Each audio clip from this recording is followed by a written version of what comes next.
Good morning, everybody. I have a vast topic to discuss with you today, so I'm going to have to speak quickly and cover a lot of material. But I ask you to bear with me, and hopefully, if you don't run me out of town, you'll have me back again with one of the scientists on our advisory council, and we could give you a proper seminar. What I'm going to do this morning is to explain to you two different frameworks that have been developed for natural scientists and medical researchers to explore the natural world. One is the traditional Catholic framework, which was developed within the Catholic Church, and it is the framework of creation. The other framework is the one that was developed in the 18th and 19th centuries especially by Charles Darwin and his disciples, and that is the evolutionary framework. And what I'm then going to show you is that working within the evolutionary framework has been a total disaster for the natural sciences and for medical research. And at the end, I hope that I will at least inspire you to want to make your own investigation of this matter so that you can discern the truth for yourselves. Is there a gadget that I can use to advance the slides? My apologies. If not, if someone can advance them when I tell them to, that would be great. So what we're going to look at is these two different models for doing frameworks for doing scientific and medical research. The first model is the creation model, which is based on God's revelation as it has been understood in the Catholic Church from the beginning. And this is a framework that presupposes form and function throughout the created world. We also have an evolutionary framework which does not presuppose form and function. As we'll see, it actually presupposes flux, formlessness, and dysfunction. Next slide. The teaching of the Church on creation is very well introduced by St. Paul's letter to the Romans, chapter 1. And in chapter 1, verse 20, St. Paul says, "The invisible things of God are clearly revealed in the things that He has made. And therefore, people have no excuse for not believing in God, for not recognizing that there is a Creator." Next. This is the teaching of all the fathers of the Church. For example, St. Basil the Great speaks of God as the master craftsman. And as all the fathers did, he speaks of the incredible design that we can find in all living things, in everything that God made, which gives us some inkling of the beauty, the goodness, the majesty, the wisdom of our Creator. Next. Pope Benedict XVI has continued the tradition of the Fathers of the Church when he speaks of the intelligent design which is the universe. Next. Now we also need to understand that the evolutionary framework is not something new. It's not a great new idea that Charles Darwin thought of in the 19th century. Evolution and evolutionary philosophy has been around for at least 2,500 years. There were pre-Socratic Greek philosophers who were evolutionists, and the fathers of the Church were very familiar with evolution, and they rejected it as being utterly irrational and completely contradictory to the gospel as understood in the Church. And here we see St. Basil telling us that some had recourse to material principles and attributed the origin of the universe to the elements of the world. Others imagined that atoms and indivisible bodies, by their union, formed the nature of the visible world. Deceived by their inherent atheism, it appeared to them that nothing governed or ruled the universe and that all was given up to chance. It sounds as if St. Basil had just read Richard Dawkins' latest book. Next. Now this, on the other hand, is the teaching of all the fathers of the church. And you know the church tells us that in two ecumenical councils, when all the fathers of the church agree on the interpretation of Scripture, on any doctrine of faith or morals, that is authoritative. And this is the teaching of all the fathers, that God, solely by His good will, suddenly brought everything from non-being into being, and everything stood before Him in perfection. That is the teaching of all the fathers. Next. Now, St. Thomas, in the Summa Theologica, takes the tradition handed down to him from the fathers of the church, and he summarizes it very beautifully. And in the Summa, he gives the same teaching, and he talks about the perfection of the universe when it came forth from God's hands. And you'll notice he refers to that as the completeness of the universe at its first founding. That God created all the different kinds of creatures perfect according to their natures, and they all existed together with man because they were all created for us in Adam and Eve. And they all existed together at the same time in perfect harmony. Next. Now in the Summa, St. Thomas makes a very, very important point that was taught by all the fathers and doctors of the church. And that is, this work of creation was the work of God alone. It was the work of the will of God. God did not use any kind of natural process such as we see in the world around us. So St. Thomas teaches that in the works of nature, creation does not enter, but is presupposed to the works of nature.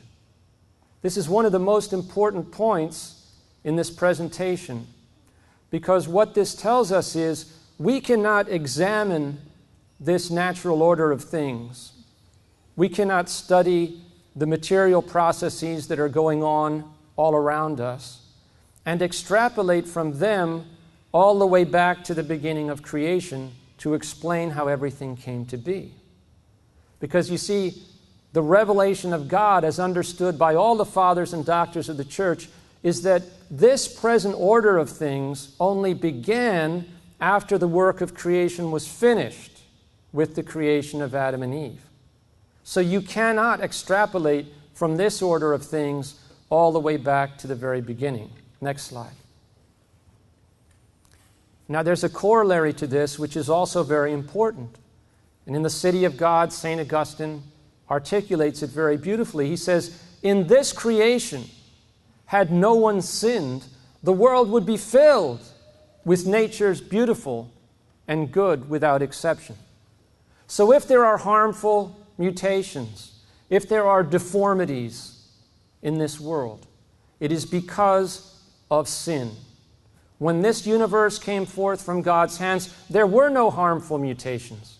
There were no deformities. Every kind of creature was created perfect according to its place in the order of nature. Next slide. And this is why St. Paul, in his letter to the Romans chapter 8, says that the entire universe is subject to a mysterious bondage to decay since the original sin.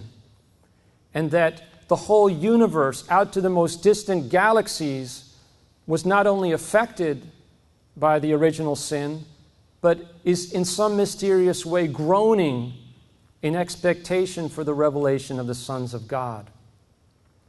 So the entire universe was affected by sin in a negative way. That is the teaching of all the fathers and doctors of the church. Next slide. Now, the fathers and doctors also gave to the world a philosophical methodology that allowed them to give a complete account of anything in the natural world. And it was a methodology that they received particularly from Aristotle, which presupposed that there is an objective reality out there, and it's an orderly reality. And we can look at anything in nature and we can understand it in terms of what Aristotle calls four causes: material, efficient, formal, and final. Next. We can give a simple example of this, and you may already have studied this in your class, I don't know. But if we look at the pietà, we can see that it is made of marble. So the material cause is the material of which a thing is made. That's the material cause of the pietà. The efficient cause is what brings the thing into existence, and in this case, what shapes that statue is the artist Michelangelo using a chisel and other tools. So that's the efficient cause of the pietà. The formal cause is the form of the thing. And the pietà has a specific form, so that whether it's made out of wood, marble, plastic, it doesn't matter. That form always tells you this is a pietà. And then there's a final cause, and that is the purpose for which the thing is designed or made. And the purpose of the pietà, of course, is to give glory to God by inspiring devotion in people who contemplate the statue. Next slide. The church so embraced this Aristotelian philosophical approach to studying the world that in an ecumenical council, the church actually defined that the soul is the form of the human body. This means that the human body is not a collection of material elements and chemicals. The human body has a soul, and it is that soul that unifies all these material elements and makes them a human body. This is extremely important, because what this means is a human being is not a collection of organs and parts that could be cobbled together over millions of years. By this definition, a human body is a unity.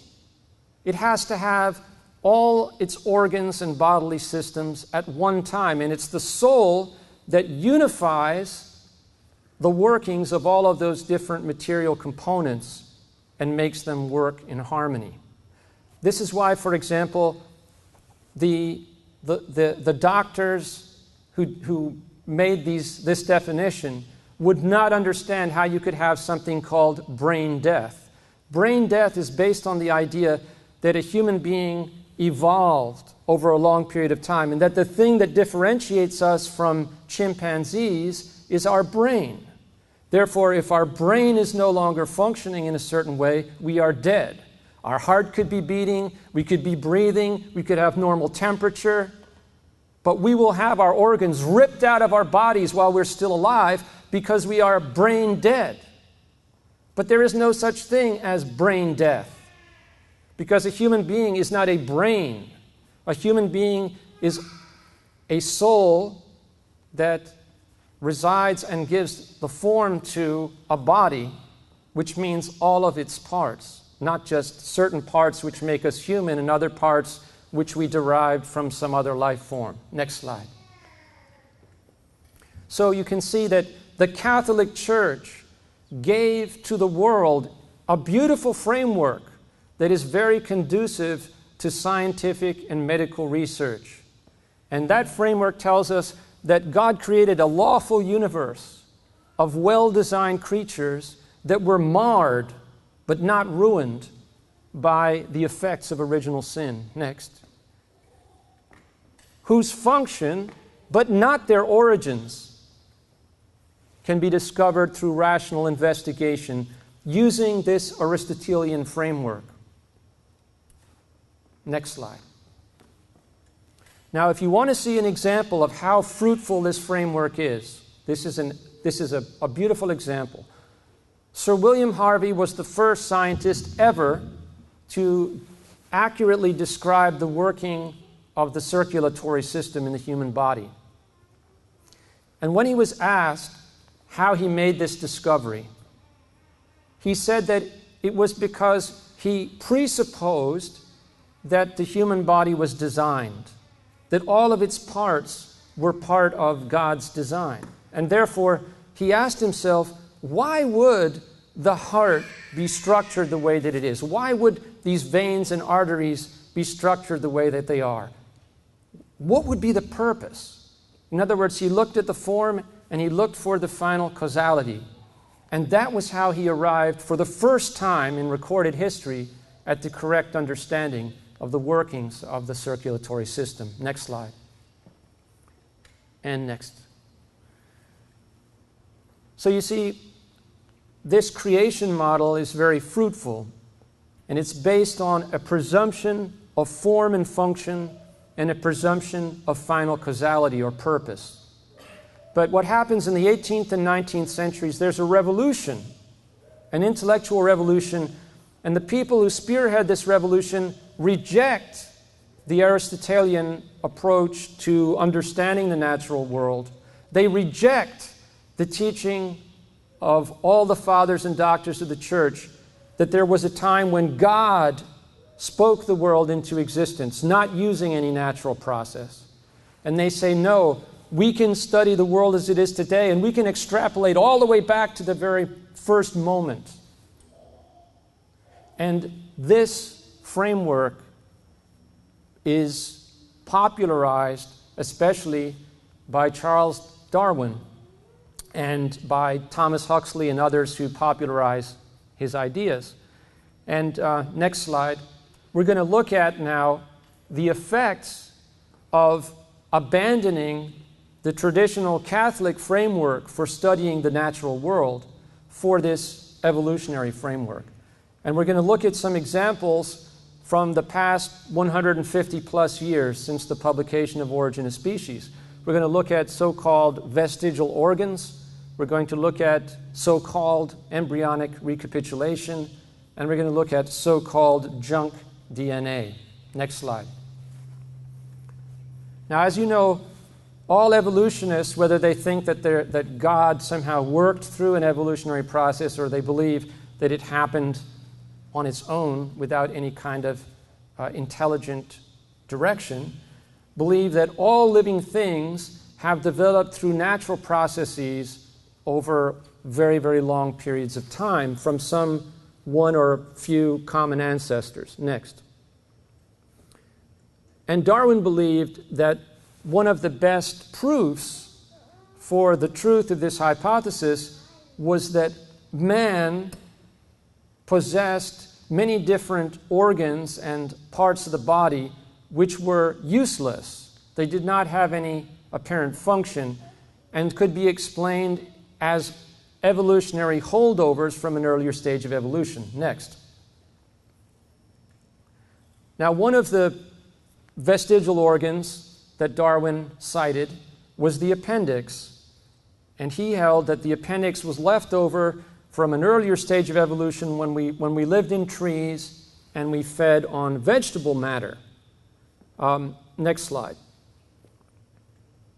Now, you may remember the famous Scopes trial when Clarence Darrow, the most famous attorney of his time, went down to Dayton, Tennessee to defend a teacher who had supposedly taught evolution against the state law.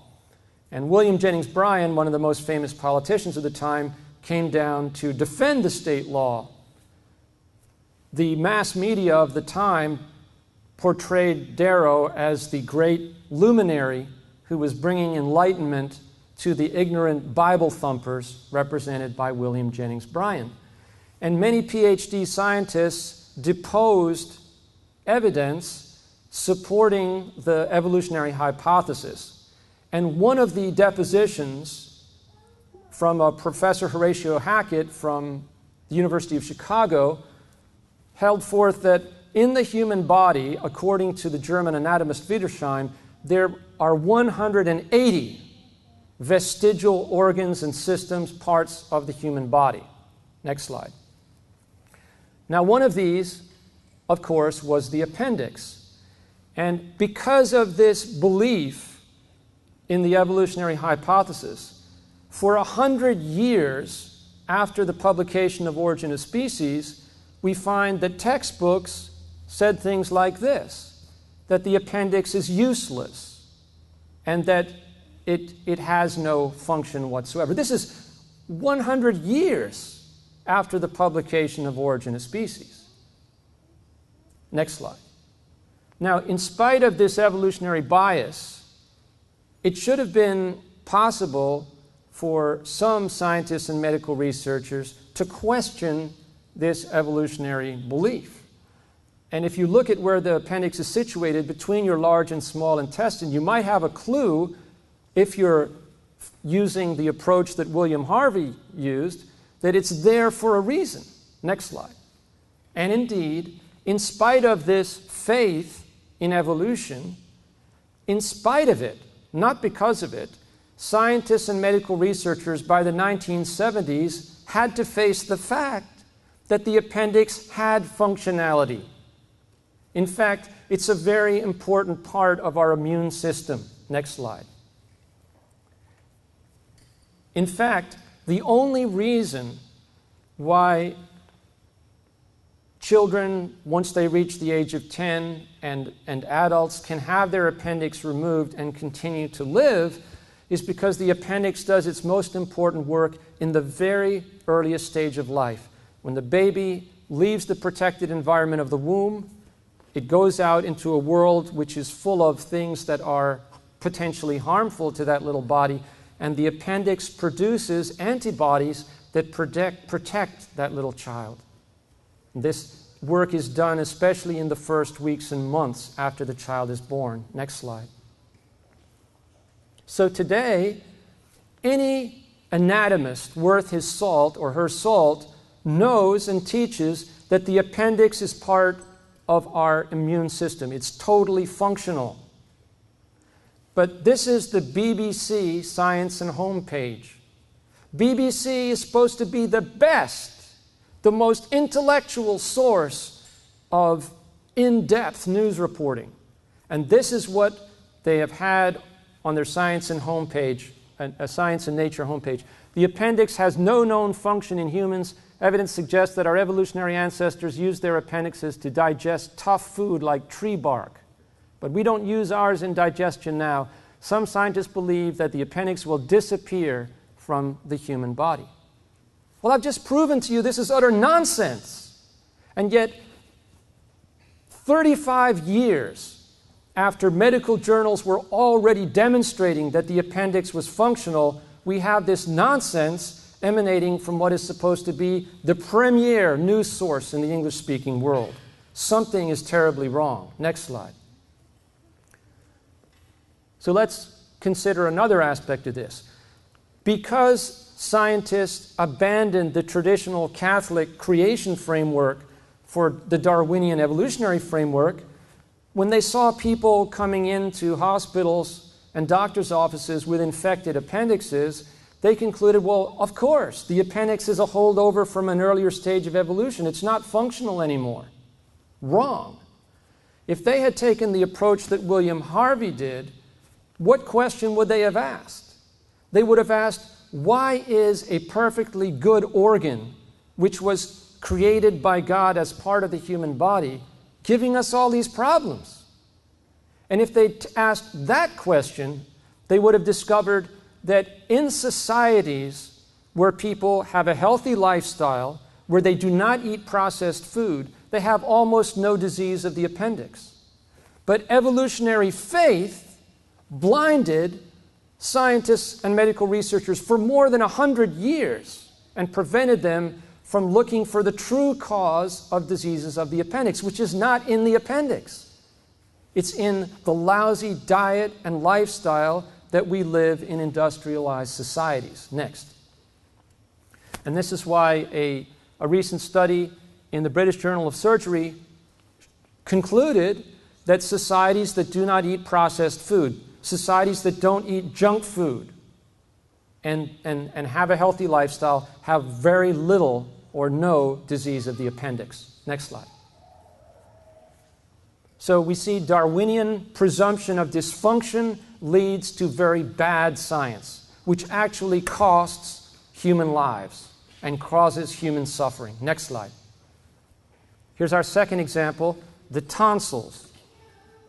Now, tonsils were another part of the body which the evolutionary elite we're certain, were dysfunctional. They had no function. They were a holdover from an earlier stage of evolution. And consequently, next slide, by the 1930s, in the United States alone, 1 to 2 million tonsillectomies were performed every year. When I was a little boy, if you got a couple of infections and your tonsils got inflamed, it was a sure thing, 90% of the time, that your pediatrician would recommend that you have your tonsils removed. That's what happened to me. That meant putting millions of young children under general anesthesia to have their tonsils removed. Well, this made sense if evolution is true and the tonsils are vestigial. The only problem is, next slide, that, of course, once again, evolution eventually collided with reality. And this began to happen especially in the 50s, when polio was a very serious problem. And doctors began to notice something very interesting. People who had had their tonsils removed were more susceptible to polio and to the kind of polio that produces paralysis. Next slide. Doctors all over the world, like this one in Australia, began to record their observations in medical journals. Next slide. And eventually, again by the 1970s, mainstream medical journals were recognizing that people who have their tonsils removed were 3 to 5 times more likely to succumb to paralysis from polio. Next slide. And so today, any doctor worth his salt knows that the tonsils are part of our immune system. And in fact, the tonsils produce specific antibodies that protect us, among other things, from polio. So by having millions of children based on evolutionary faith, not science, stripped of the front lines of their immune system, we will never know how many hundreds of thousands or millions of people may have suffered serious repercussions because of that misguided anti-science. Next slide. And so this is mainstream medicine today. This is what any medical practitioner worth his or her salt knows, that your tonsils are an important part of your immune system and always have been. Next slide. Now, once again, because of this evolutionary faith, which blinded scientists and medical researchers to the truth, when people came in to doctors' offices with blocked air passages and infected tonsils, what did they do? They put the blame on the tonsils. The tonsils are a holdover from an earlier stage of evolution. Let's solve the problem by having them removed. Very misguided. This is an orthodontist, Dr. Silkman, who wrote a fascinating article pointing out that your soft tissues are genetically programmed to grow to a certain size. But your bony structures are not genetically programmed to grow to a certain size. Bodybuilders know that, right? Their bones aren't just going to get bigger because they sit and wish that they would. You have to exercise. So what happens when you have generations of people who live a very unhealthy lifestyle? They don't get enough exercise, they don't do enough physical labor, and they eat junk food. I'll tell you what happens. Their soft tissues will still grow to the genetically predetermined size, but their bony structures will not. What's going to happen? You're going to have people whose tonsils are now too big for the bony structures that house them. You're going to have people susceptible to infection because they're eating rotten, processed junk food, and they're not in good physical condition. And so what does the medical community do for generations? It deals with the problem by removing the tonsils. That is the consequence of embracing this evolutionary faith and abandoning the traditional creation framework. Next slide. Now, this may be the last example that I'll be able to give, and I might have to fast forward to the conclusion. But this is an extremely important example for you to understand.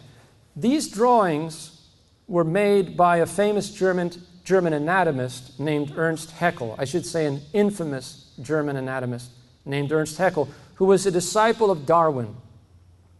And Haeckel argued that a very good proof of the truth of the evolutionary hypothesis was that the human embryo resembles the embryos of chickens, pigs, fish, salamanders at different stages of its embryonic development. And so he popularized this idea of embryonic recapitulation, that the human embryo recapitulates or goes through all the stages of our evolutionary history in the womb of our mother.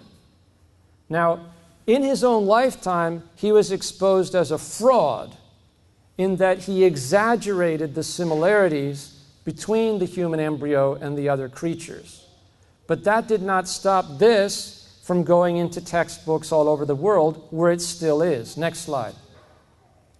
Now, Father Zahm was a scientist and a priest at Notre Dame who wanted Notre Dame to be up there with Harvard, Princeton, and Yale. And he saw the way we're going to do this is we're going to embrace science. We're going to show we're not stuck back in the Middle Ages. We're going to embrace science. And he, of course, embraced evolution. And Father Zahm wrote books in the early 20th century arguing that the human embryo recapitulates our evolutionary history, that this is evidence that evolution is true. Now, there is a direct line from the time when Father Zahm persuaded Notre Dame that this is the way to go, and the day when Barack Obama walked on stage and received an honorary degree while the real Catholics were being dragged off to the county jail. Because it would be impossible for a Barack Obama to provide any kind of pseudo-scientific justification for abortion if it weren't for the evolutionary pseudoscience that has been used for decades to justify the destruction of innocent human beings. Next slide. Now, Julian Huxley was probably the foremost intellectual of his day. Not really, but in terms of popular perception. He was somebody that people looked up to as a great intellectual. He was much more highly respected in his day than Richard Dawkins or Christopher Hitchens today. And he said that embryology gives the most striking proof for evolution. Think about this.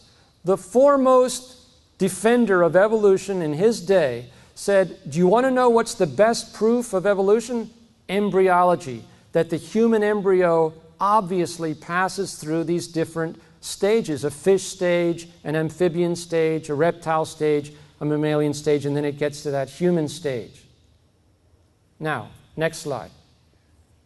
Keeping in mind that the foremost intellectual champion of evolution, who helped to persuade the intellectual elite of the whole world that if you don't accept evolution, you're a nincompoop, said that that top row of drawings from Ernst Haeckel is the best proof that we have that evolution is true. Well, once again, eventually evolution collided with reality because reality is depicted on the bottom row. Those are actual photographs of the human embryo at the same stage of development as the other embryos. And notice two things.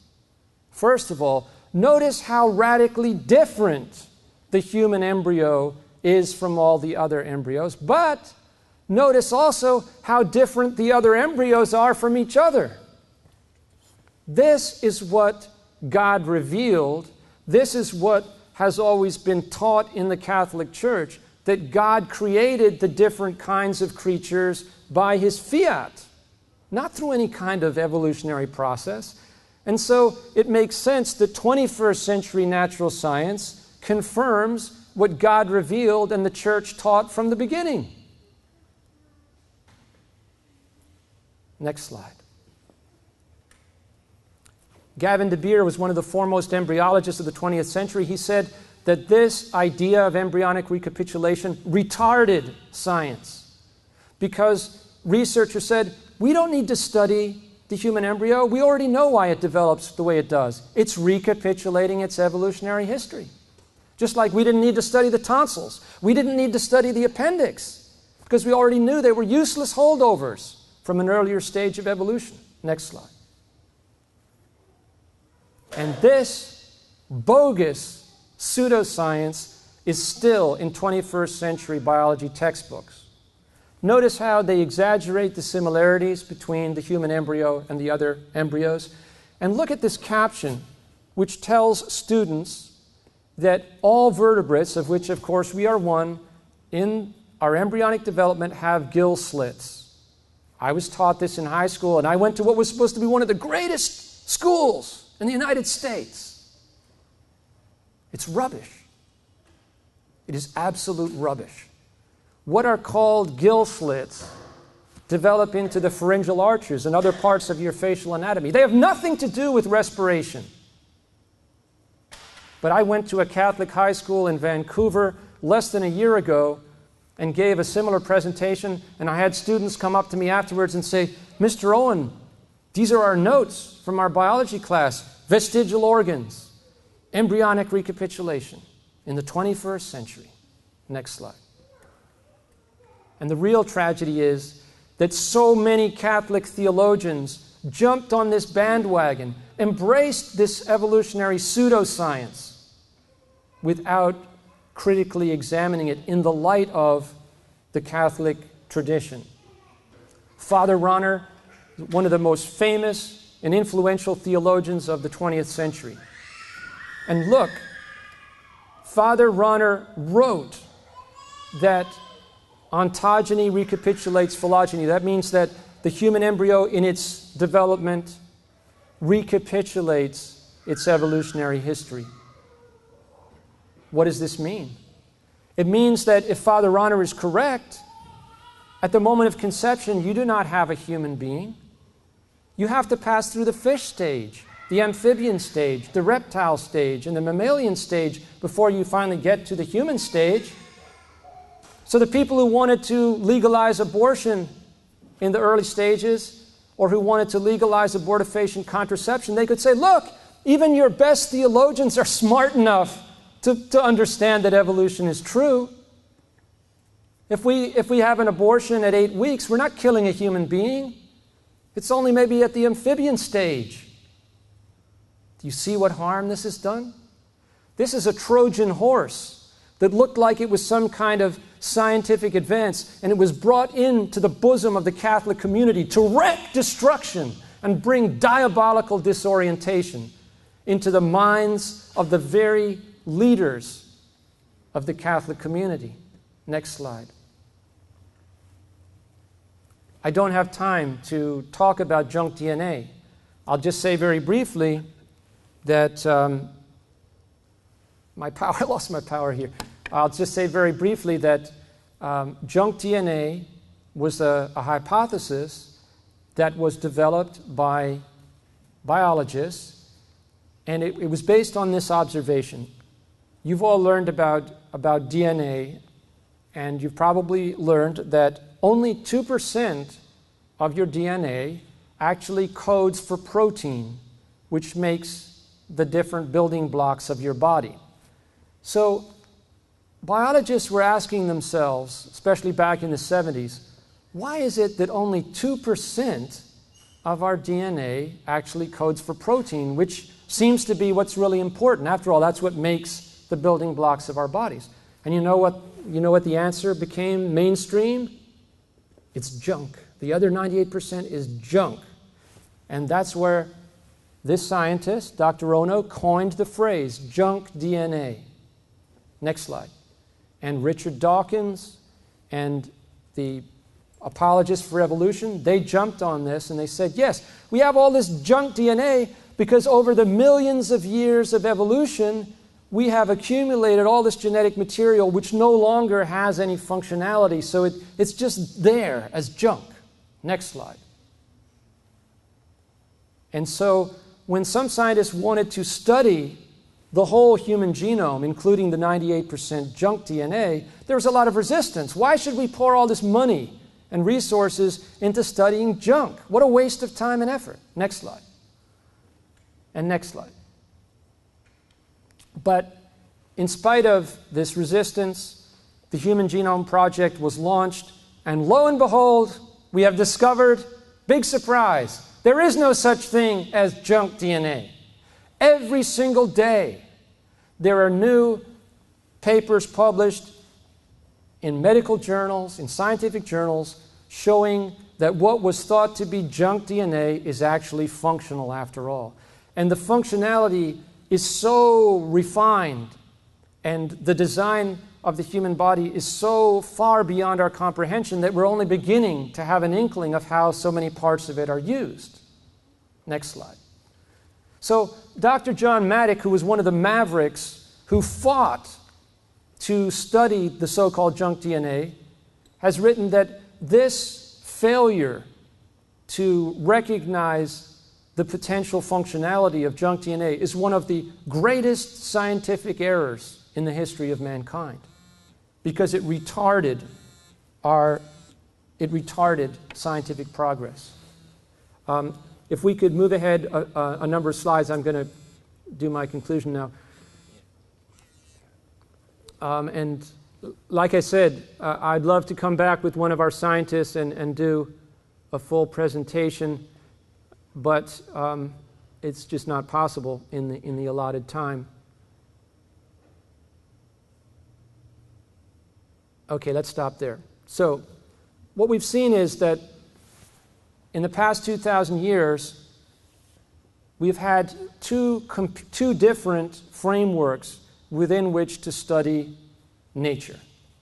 One was the traditional Catholic framework, which built on the work of Plato and Aristotle and other Greek philosophers, which presumes function and design, which presumes that man is fearfully and wonderfully made, that the basic design of man's body is magnificent, and that therefore our job is to remove obstacles to the healthy functioning of his body, most especially sin, but always with respect for God's design.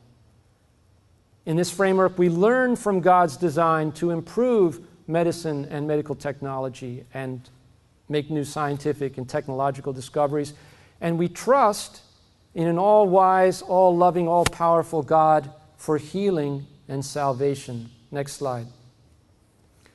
But in the evolutionary framework, it's completely opposite.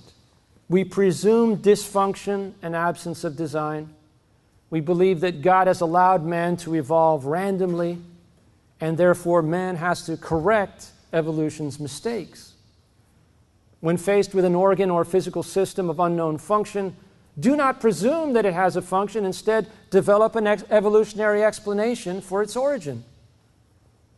Presume that God did not specially create man as the crown of a perfectly harmonious creation. Rather, presume that he used a process. This is if you believe in God at all. If you're a theistic evolutionist, presume that God used a process of trial and error over hundreds of millions of years to evolve man's body in a world that he had filled with death, deformity, and disease. Please skip ahead 2 more slides and to the last one. Well, as for me and my house, we have decided which one of these 2 models we are going to embrace. We are going to serve the Lord of creation, and not the diabolical demon of evolution. For thou hast formed me and hast laid thy hand upon me. Thou hast protected me from my mother's womb. I will praise thee, for thou art fearfully magnified. Wonderful are thy works. In the name of the Father, and of the Son, and of the Holy Spirit. Amen. Thank you.